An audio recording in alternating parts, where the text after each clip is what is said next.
Welcome back to the Coach Hub, and I'm delighted to announce that we are introducing a new initiative for our members and that we want to start showcasing young coaching talent. And I'm very fortunate to be with Louis Savill, who is based here in England, a short game coach, developing a great reputation working with players of all standards, all the way from beginner through to challenge tour. Welcome, Louis. Thank you very much.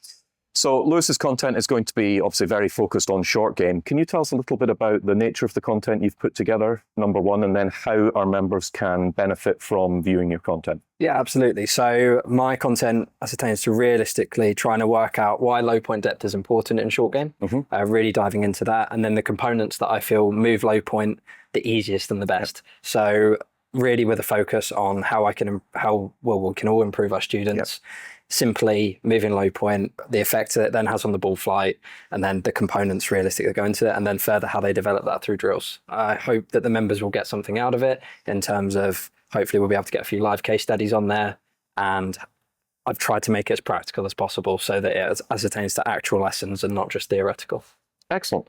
And one of the things that we've also introduced as another member service in the Coach Hub is our online workspace with On Form, and I'm going to be getting Louis to do some stuff on there as well, so you can benefit from watching Louis in action. Now, in terms of the Coach Hub itself, you've been a user now for probably about 6 months. How have you benefited from using the Coach Hub? I think for me, one of the huge benefits of the Coach Hub is the case studies element. I think a lot of the previous coaching stuff that I've done have been very theoretical. And I think there's a difference between learning what components can do and then sort of managing how they actually work in a lesson.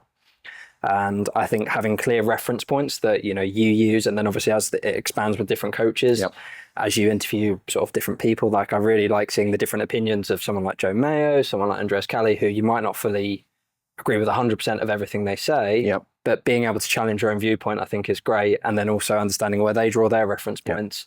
I think it helps you develop your own system further and further down the line. So you're allowing coaches to create their own system. You're not just forcing your principles upon them. And I think that's a really important thing for all coaches going forward. I couldn't agree more. Now, I know that you've done a lot of the testing in the Coach Hub. How have you benefited from that? I think it's really helped me own the information that's gone in. I think without testing, without some form of, and the questions are hard, by the way. It's only 100% pass rate. It's definitely helped me retain the information better. And then also own it in a different way, because I fully admit I've got a few questions wrong, and I've had to go back, really think, rewatch the video. And I think there's a difference between an actual test and just kind of sitting there watching a video, getting a certificate at the end, right? We could all fill our walls with certificates. It doesn't make us a better golf coach. Absolutely right. Whereas, certainly a lot of the stuff that, in terms of the short game stuff and then in terms of the case study stuff, I got a lot of questions wrong to start off with. And I think that's really helped me get better in the future, because I got them wrong, and therefore I was like, okay, there's a gap here. Yeah, absolutely. And we're going to be adding some testing to your content as well, so members are going to be able to test themselves on the stuff that Louis has put together for the that one wrong. No, you might. It's amazing. I've done a couple of the tests that I put together, and I've got them wrong. Louis, thank you. Welcome to the Coach Hub. Perfect. And for the members, I think it's important that we start to spread the range of coaches that we put in front of you, and I hope you learn from not just Lewis's content, but some of the new coaches we're going to be introducing over the course of the next few months. Absolutely.